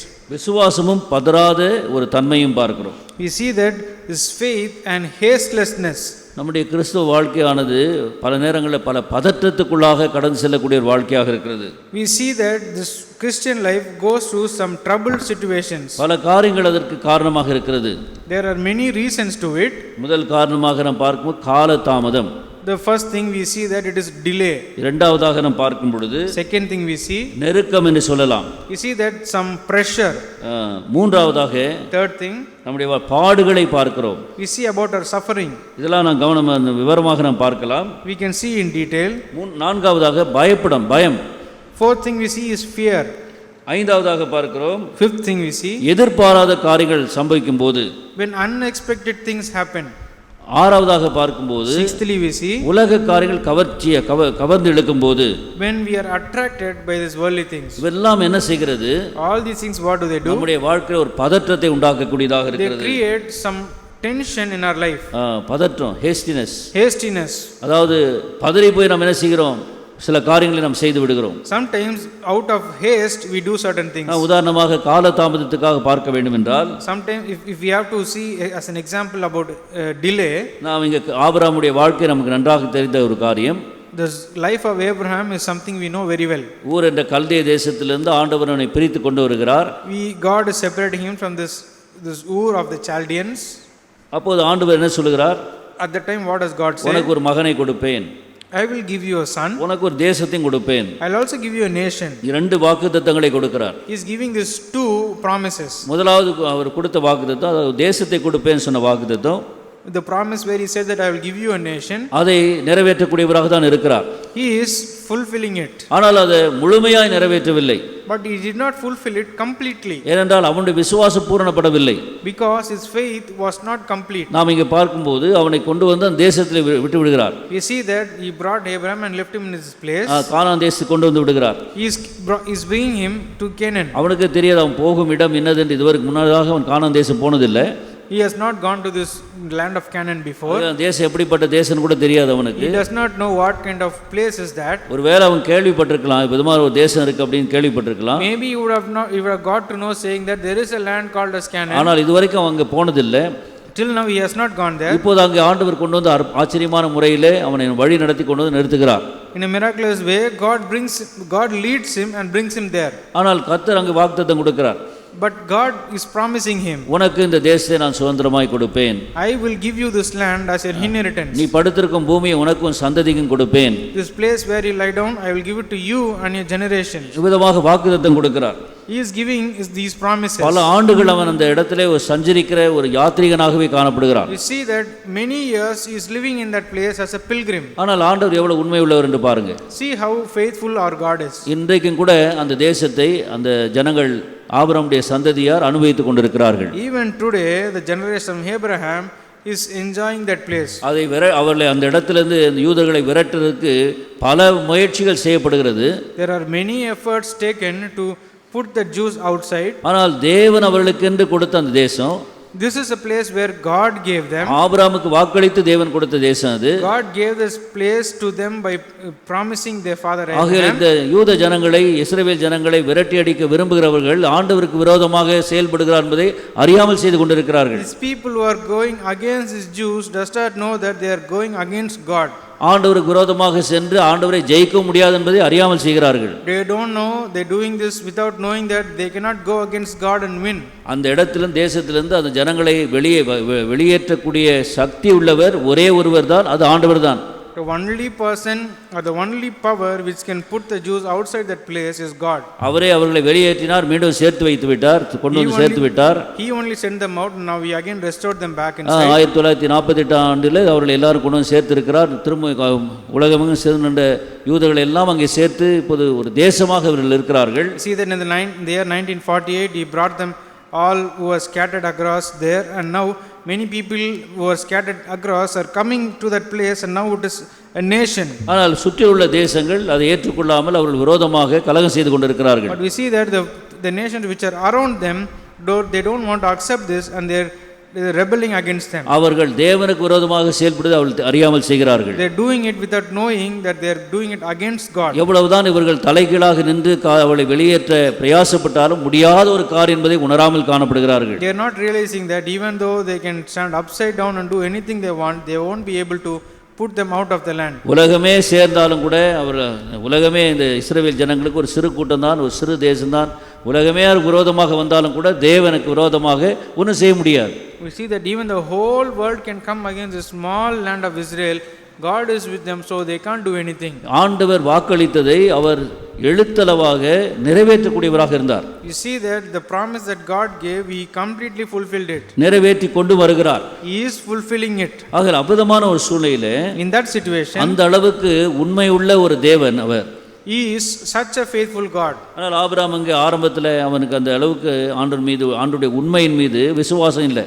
We see that Abraham does not have faith in the faithfulness of Lord. இப்போது ஆண்டவர் இரண்டாவது ஒரு தேசத்தில் கொண்டு வந்து அவர் சஞ்சரிக்க முடியாது அனுமதித்து விட்டார். He has allowed him to live in this land. அவன் அங்கே அந்த இடத்துல ஒரு யாத்ரீகனாக வாழ்ந்து கொண்டிருக்கிறான், அது போதும் என்று கூட அவன் நினைத்துக் கொள்கிறான். We see that he as a pilgrim is going around that place. சந்ததி எங்கே இருப்பாங்களா இல்லையான்னு தெரியல அவனுக்கு. He does not know whether his generation will be there. ஆனால் அவன் மனபாரம் இன்னமா இருந்து எனக்கு ஒரு பிள்ளை வேண்டும் என்பதுதான் அவனுடைய பாரமாக இருந்தது. But his burden is that he needed a child. அப்போது ஆண்டவர் என்ன செய்தார்? What does God do? அதையும் வாக்களித்து தான் கல்தே தேசத்தில் அவனை கொண்டு வந்திருக்கிறார். He promised even that and he brought him from the land of the Chaldeans. ஆனால் உடனடியாக ஒரு பிள்ளையை கொடுக்கவில்லை. He did not give the child immediately. தேசத்தை கொடுத்தார், பிள்ளை கொடுக்கவில்லை. He gave the nation, he did not give the child. ஏனென்றால் அவனுடைய விசுவாசமானது புடமிடப்படுகிறது. Because his faith was tested. அவன் ஆண்டவருடைய காலதாமதத்தை ஏற்றுக்கொள்வானா? Will he accept the delay of the Lord? ஆண்டவர் உண்மையுள்ளவர்.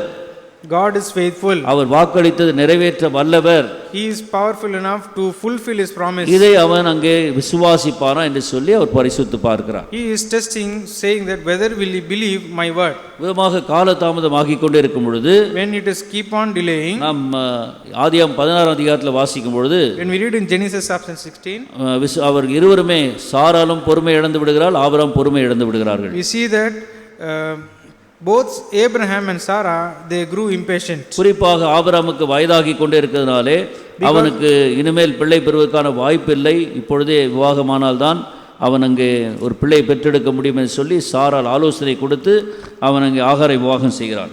We see that Sarah is giving this counsel, like saying that you are getting very old and I am not able to give birth to a child.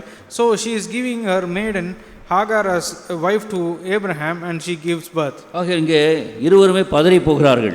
Both are in haste. காலதாமதம் உண்டான உடனே என்ன செய்தார்கள்? தேவன் வாக்களித்தவர் உண்மையுள்ளவர், அவருடைய வாக்குத்தத்தம் மாறாதது, கட்டாயமாக நிறைவேறும் என்ற விசுவாசமானது தணிந்து போகக்கூடியதாக இருக்கிறது. You see that their faith went dim in the place where they did not believe that the God whose promise is faithful to fulfill it. நம்முடைய ஆவிக்குரிய வாழ்க்கையில் விதமான காலதாமதம் இன்றைக்கு நம்முடைய விசுவாசத்தினுடைய ஒரு பரீட்சை என்பதை நாம் அறிந்து கொள்ள வேண்டும். You see that a delay in our lives is a test of faith. ஆண்டவர் ஏன் காலதாமதம் செய்கிறார்? Why is God delaying? நாம் அவரை மாத்திரமே நம்பி இருக்கிறோமா என்று சொல்லி அவர் பார்க்கக்கூடியவராக இருக்கிறார். He is trying to see whether we believe only him. அவரிடத்தில் மாத்திரமே நாம் விண்ணப்பிக்கிறோமா, தொடர்ந்து ஜெபிக்கிறோமா என்று சொல்லி அவர் பார்த்து கொண்டிருக்கிறார். He is also seeing whether we pray only to him. அவருடைய நேரம் வரும் வரைக்கும் நாம் பொறுமையோடு காத்திருப்போமா என்று சொல்லி பார்க்கிறார். He is also seeing whether we are patiently waiting for his time. அது மாத்திரமல்ல, அவருடைய வாக்குத்தத்தமானது தேவனுடைய வசனத்தின் மீது உள்ள நம்பிக்கையை நமக்குள்ளாக அதிகரிக்கிறார். We see that his promise is creating more faith on him. தேவனை நம்புகிறவர்கள் வார்த்தையை நம்பியாக வேண்டும். The people who believe God should believe his word. தேவனுடைய வசனத்தையும் தேவனையும் நாம் பிரிக்க முடியாது. We cannot separate the word of the Lord and the Lord. தேவனுடைய வாக்குத்தத்தத்தையும் தேவனையும் நாம் பிரிக்க முடியாது. We cannot separate our God and his promises. தேவனுடைய சித்தத்தையும் தேவனையும் பிரிக்க முடியாது. We cannot separate God and his will. தேவனுடைய நேரத்தையும் தேவனையும் பிரிக்க முடியாது. We cannot separate our God and his time. ஆக நாம் இவைகளை பிரிக்க பிரயாசப்படும் போதுதான் நாம் பதற்றம் அடைந்தவர்களாக இருக்கிறோம். We see that only when we try to separate this, we become very hasty. ஆனால் ஆண்டவர் என்ன செய்கிறார்? என்னுடைய வார்த்தையை நீ நம்புகிறாயா என்று பார்க்கிறார். God is seeing whether we believe his word. ஏனென்றால் ஆண்டவர் ஒரு முறை பேசிவிட்டு அவர் வார்த்தை தான் கொடுத்தார், அதர்சனமாக தான் பேசினார். அவர் காட்சியளித்து அவன் முகத்தை காண்பித்தெல்லாம் செய்யல, வார்த்தை அனுப்பினார், அவன் விசுவாசித்தான். அவன் என்ன செய்ய அந்த வார்த்தையை பற்றி கொண்டே இருக்க வேண்டியது அவசியமாக இருந்தது. It's important that God did not come as a vision or show himself. He sent his word. When his word is sent, he is expecting us to believe it and be faithful to it. சில நேரத்தில் ஆண்டவர் காலதாமதம் செய்வதற்கான காரணம், sometimes the reason why God delays, சவுலுடைய வாழ்க்கையை பார்க்கிறோம். we see the life of Saul of Tarshish. அவனை தமஸ்கு வீதியிலே சந்திக்கிறார். God is meeting him in the way to Damascus. அவன் ரட்சிக்கப்படுகிறான். He is being saved. ஆண்டவரே, நான் என்ன செய்ய நீ சித்தமாக இருக்கிறேன் என்று கேட்கிறான். He is asking God, what does the want me to do? எழுந்து பட்டணத்துக்குள்ளே போ என்று சொல்கிறார். He says that get up and go into the city. அங்கே உனக்கு சொல்லப்படும். There it will be told to you. அங்கே உனக்கு சொல்லப்படும் சொல்கிறார். He says that there it will be told to you. ஆக அபதமாக அவன் அங்கே அவன் கண்கள் அவனுக்கு அந்த நேரத்தில் கண் பார்வை இழந்தவனாக காணப்படுகிறான். At that time he has lost his eyesight. அவனுக்கு கையிலாக கொடுத்து கொண்டு செல்கிறார்கள். They are holding him, they are leading him by their hands.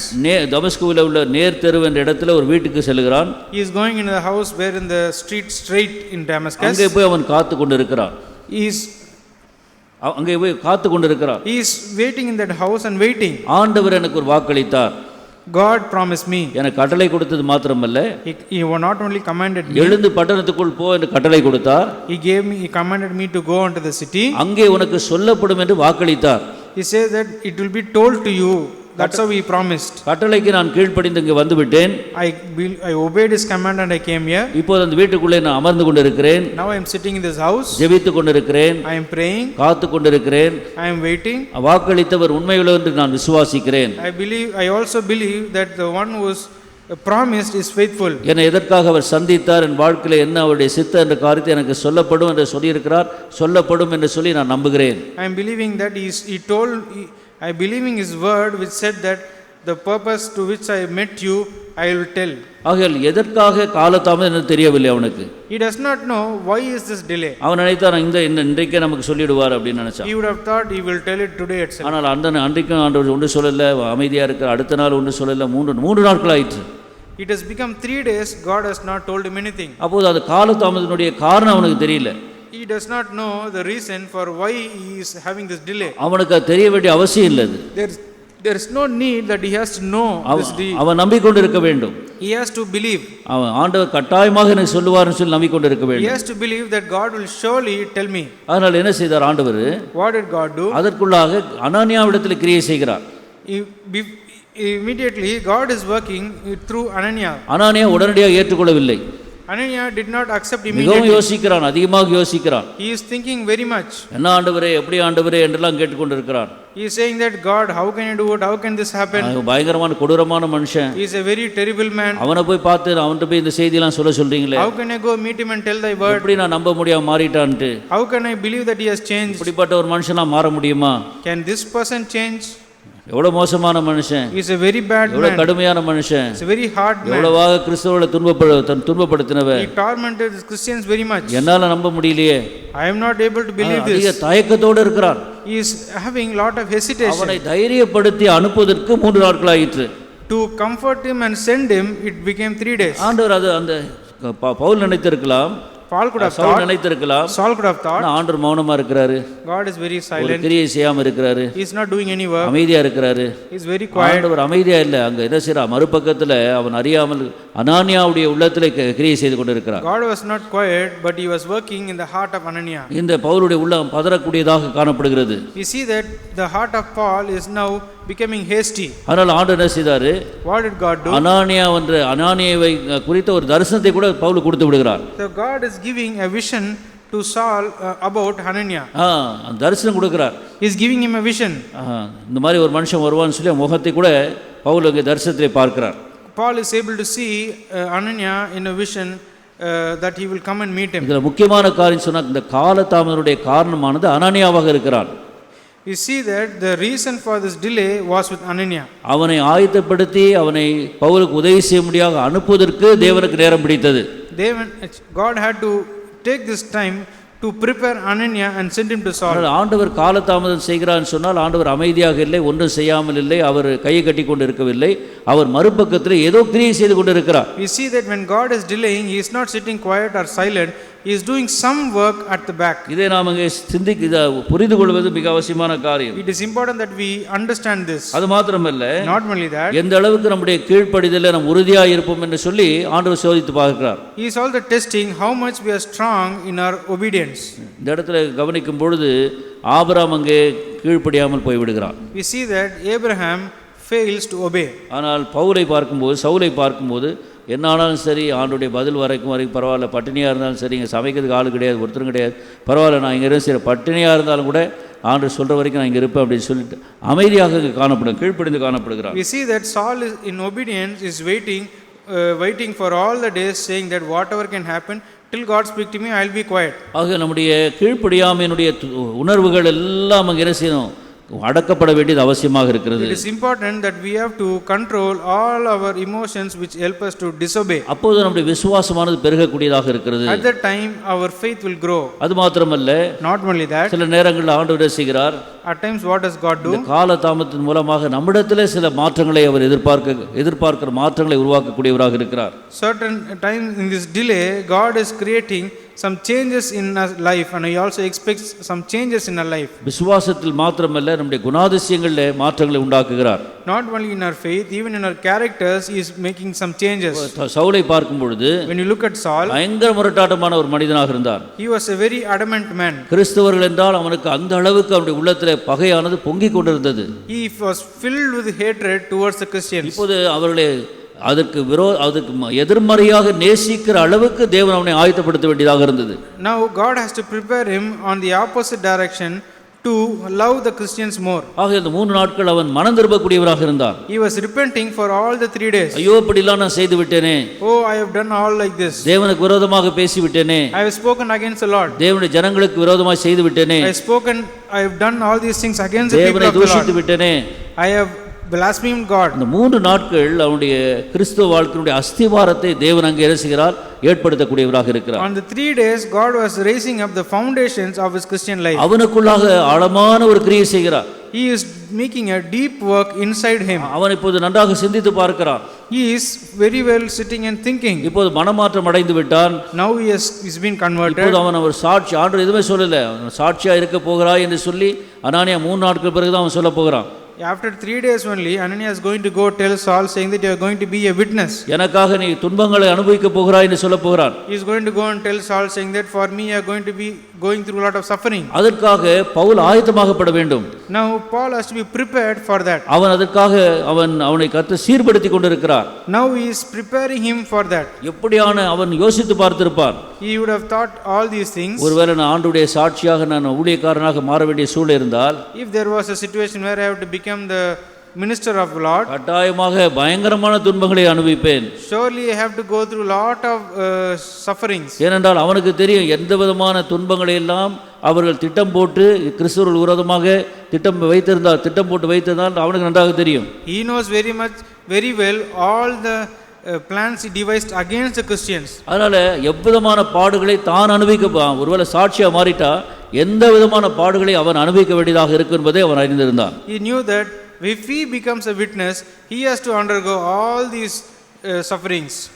அந்த காரியங்களுக்காக தேவன் அவனை ஆயத்தம் பண்ணி கொண்டிருந்தார். Now God was preparing him for these things. ஆகையால் அவன் ஆண்டவருடைய நாமத்தை அவன் அறிவிக்க ஆரம்பித்த உடனே, சுவிசேஷத்தை அறிவிக்க ஆரம்பித்த உடனே எந்த அளவுக்கு அவன் பாடுபட போகிறான் என்ற காரியத்தை அவன் உணரும்படியாக தேவன் அந்த நேரத்தை கொடுத்திருந்தார். God gave all this time for him so that for him to realize how much he is going to suffer for the Lord. இதுக்கு ஒரு முழுமையான ஒரு சமர்ப்பணம் அவசியமா இருக்கு என்பதை தேவன் உணர்ந்து அந்த சமர்ப்பணத்தை அந்த 3 நாட்கள் உண்டாக்குகிறார். God realizing that Saul need to have this total surrender and he is preparing for the surrender. அதாவது காலதாமதம் சொல்லும்போது பல காரியங்களை தேவன் மனதில் வைத்து தான் காலதாமதம் செய்து கொண்டிருக்கிறார். When we talk about this delay, God has lot of things which is associated with this delay. ரூத்தின் புத்தகத்தில் நாம் பார்க்கும் பொழுது, we see in the book of Ruth, 3ஆம் அதிகாரத்தில் கவனிக்கிறோம். we see in Ruth chapter 3, ரூத்தின் புத்தகம், அங்கே கூட நகோமி ரூத்தை பார்த்து இந்த வார்த்தையை சொல்லுகிறார். This Naomi is looking at Ruth and saying these words. என்ன சொல்லுகிறாள்? What does she say? அப்பொழுது அவள், என் மகளே, இந்த காரியம் என்னமாய் முடியும் என்று நீ அறியும் மட்டும் பொறுத்திரு, அந்த மனுஷன் இன்றைக்கு இந்த காரியத்தை முடிக்கும் முன் இளைப்பாற மாட்டான் என்று சொல்கிறாள். ரூத் 3ஆம் அதிகாரம் 18ஆம் வசனம். Ruth chapter 3 and verse 18 says that then she said, sit still, my daughter, until thou know how the matter will fall, for the man will not be in rest until he have finished the thing this day. இந்த காரியம் என்னமாய் முடியும் என்று அறியும் மட்டும் பொறுத்திரு. She says that sit still, my daughter, until thou know how the matter will fall. பொறுத்திரு என்று இவளுக்கு ஒரு ஆலோசனை கொடுக்கிறாள். She is giving her a counsel saying that sit still. அதே போவாசை குறித்து ஒரு அறிவுரையும் கொடுக்கிறாள். She is also giving a counsel about Boaz. போவாசை நன்றாக அறிந்தவளாக நகோமி காணப்பட்டாள். Naomi knew Boaz very well. அந்த மனுஷன் இந்த காரியத்தை முடிக்கும் அளவும் இளைப்பாற மாட்டான். She says that for the man will not be in rest until he have finished the thing this day. ஆக ரூத்தை குறித்த சம்பந்தப்பட்ட காரியங்களை செய்து முடிக்கும் வரைக்கும் போவாஸ் இளைப்பாற மாட்டான் என்று சொல்லி ஒரு உறுதி உரையை கொடுக்கிறாள். She is giving an assurance saying that until the things that is concerned to Ruth, Boaz finishes, he will not give rest to him. உனக்கான காரியங்களை அவர் செய்ய துவக்கிவிட்டார். அவன் செய்ய துவக்கிவிட்டான். He has prepared to do your things. ஆரம்பித்து விட்டான். He has prepared it. ஆனால் இப்போ அது முடிக்கிறது வரைக்கும் அவன் இளைப்பாற மாட்டான். Until he finishes, he will not rest. இதுதான் ஆண்டவராகிய பரம போவாஸாகிய ஆண்டவரை குறித்த ஒரு சாட்சி. This is talking about our heavenly Boaz, which is our Lord Jesus Christ. நாம் என்ன செய்ய வேண்டும்? அது வரைக்கும் பொறுத்திருக்க வேண்டியது அவசியமாக இருக்கிறது. It is important that we should be patient till then. நாம் பொறுத்திருக்க அவர் கிரியை செய்து கொண்டே இருப்பார். When we wait patiently, God will work. நாம் பொறுமை இழந்து நாம் கிரியை செய்ய ஆரம்பித்து விட்டால் கையை கட்டிக் கொள்வார். When we in haste, when we do our own efforts, God will leave it. ஆகையால் காலதாமதம் சொல்லும் பொழுது When we talk about this delay, ஆண்டவர் நமக்காக கிரியை செய்யக்கூடிய ஒரு காலம் என்பதை நாம் அறிய வேண்டும். we need to know that this is the time where God is working for us. அதுதான் அந்த விசுவாசத்தோடு இருக்கும் பொழுது When we are in this faith, நாம் பதற்றம் அடையாமல் இருப்போம். we will be without any haste. ஆகையால் பதற்றத்துக்கும் பொறுத்திருக்கிறதுக்கு எதிர்மறையாக இருக்கிறது. We see that being in haste and waiting patiently is in opposite. நகோமி அங்கே அந்த அளவுக்கு விசுவாசத்தோடு இருந்தாள். Naomi was in such kind of a faith. அதனால அவள் பதற்றம் அடையாமல் காணப்பட்டாள். We see that she was not in any haste. அதனால போவாசை நன்றாக அறிந்தவளாக இருந்தாள். She knew Boaz very well. அதனால பார்த்து என்ன சொல்கிறா, ரூத்தை பார்த்து நீ கூட பொறுமையாயிரு, பொறுத்திரு, அமைதியாயிரு அதன்னு சொல்லி அவள் கற்றுக் கொடுக்கக்கூடியவளாக இருந்தாள். She is teaching Ruth saying that be still, be patient. விசுவாசி பதறான்னு சொல்லி பாரு, விசுவாசமும் பதறா தன்மையும் இணைந்து செல்லக்கூடிய காரியங்களாக இருக்கிறது. We see that this faith and not being in haste go together. கர்த்தர் சித்தமான தொடர்ச்சியாக இதை குறித்து நாம் பார்க்கலாம். God willing, we will continuously meditate upon this in the coming weeks. ஜெபம் செய்யலாம். Shall we pray? ஆண்டவரே, உம்மை பணிந்து துதிக்கிறோம். மீண்டுமாக இந்த நாளுக்கு நன்றி செலுத்துகிறோம். விசுவாசி பதறான் என்று சொல்லி நாங்கள் பார்க்கிறோம். விசுவாசமும் பதறா தன்மை குறித்து நாங்கள் சிந்திக்க நீர் எங்களுக்கு கொடுத்த வாய்ப்புக்காக நன்றி செலுத்தி உம்மை துதிக்கிறோம். பல காரியங்கள் நிமித்தமாக நாங்கள் பதற்றம் அடைவதற்கான வாய்ப்புகள் உண்டு. அதில் குறிப்பாக நாங்கள் இந்த நாளில் உங்களுடைய கால தாமதத்தை குறித்து நாங்கள் சிந்தித்தோம். ஆகையில் எங்களுக்கு உதவி செய்வீராக கர்த்தாவே. இந்த கடைசி நாட்களில் இருக்கிறோம். வருகை கூட காலதாமதமாகிறதுனாலே அநேகர் பதறி கொண்டிருக்கிறார்கள். நீதாம் இரக்கம் காட்ட முடியாது நாங்கள் ஜெபிக்கிறோம் கர்த்தாவே. ஆக நாங்கள் இந்த நேரத்தில் விசேஷமாக ஆபிரகாமை குறித்து, ஆண்டவரே சவுலை குறித்து, வேண்டுமாக ரூத்தை குறித்து கூட நாங்கள் சிந்தித்தோம். இவருடைய ஆவிக்குரிய வாழ்க்கையிலே எவ்வளவாக அந்த விசுவாசம் செயல்பட்டது என்று சொல்லி நாங்கள் சிந்தித்தோம். நாங்கள் அந்த அடிச்சூழலை பின்பற்றி வர பதறாத விசுவாசிகளாக இருக்க எங்களுக்கு உதவி செய்யா கூட நாங்கள் வேண்டிக் கொள்கிறோம். ஆண்டவரே, மெய்யான விசுவாசம், மாயமற்ற விசுவாசத்தை வெளிப்படுத்தக்கூடியவர்களாக இந்த நாட்களில் நாங்கள் காணப்பட கிருபை செய்யும்படியாக தாழ்வுடன் நாங்கள் ஜெபிக்கிறோம். இந்த வார்த்தை எங்கள் உள்ளத்திலே ஆசீர்வித்து தரும்படியாக தாழ்வுடன் ஜெபிக்கிறோம். கேட்ட ஒவ்வொருடைய உள்ளத்திலும் நிதாமை கிரியை செய்யும்படியாக நாங்கள் ஜெபிக்கிறோம். அவருடைய ஆண்டவரே, பதற்ற எல்லாவற்றையும் எடுத்து போட்டு கர்த்தர் உண்மையுள்ளவர், கர்த்தர் ஆரம்பித்ததை நிறைவேற்றி முடிக்க வல்லவர், அதில் நிறைவேற்றி முடிக்கும் வரைக்கும் இளைப்பாறாதவர் என்று சொல்லி ஆண்டவரே அந்த நம்பிக்கையில் ஜீவிக்க கிருபை செய்யும். இயேசு கிறிஸ்து நாமத்தில் நன்றி செலுத்தி ஜெபிக்கிறோம் பரலோக பிதாவே, ஆமேன். கர்த்தராகிய இயேசு கிறிஸ்துவின் கிருபையும் பிதாவாகிய தேவனுடைய அன்பும் பரிசுத்தாவுடைய ஐக்கியமும் ஆறுதலும் அரவணைப்பும் ஆசீர்வாதம் நடத்துதல் நம் அனைவரோடும் இப்பொழுது எப்பொழுதும் கர்த்தர் வருவரைக்கு இருப்பதாக, ஆமேன். என் ஆத்துமாவே கர்த்தரை ஸ்தோத்ரி, என் முழு உள்ளமே பரிசு நாமத்தை ஸ்தோத்ரி. என் ஆத்துமாவே கர்த்தரை ஸ்தோத்ரி, அவர் செய்த சகல உபகாரங்களை மறவாதே, ஆமேன். Praise the Lord. நாளை தினத்தில் சகோதரிகள் ஜெபம் நடைபெறும். 7 மணிக்கு துவங்கும். சகோதரிகள் அனைவரும் கலந்து கொள்ள முடியாது அன்புடன் கேட்டுக்கொள்கிறோம்.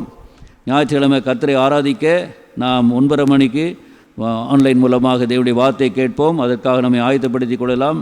மறந்து விடாதீங்க, சங்கிலி ஜெபம் இருக்குது. அதற்காக கூட உங்களை ஆயத்தப்படுத்திக் கொள்ளும்படியாக அன்புடன் நாங்கள் உங்களை கேட்டுக்கொள்கிறோம். Praise the Lord.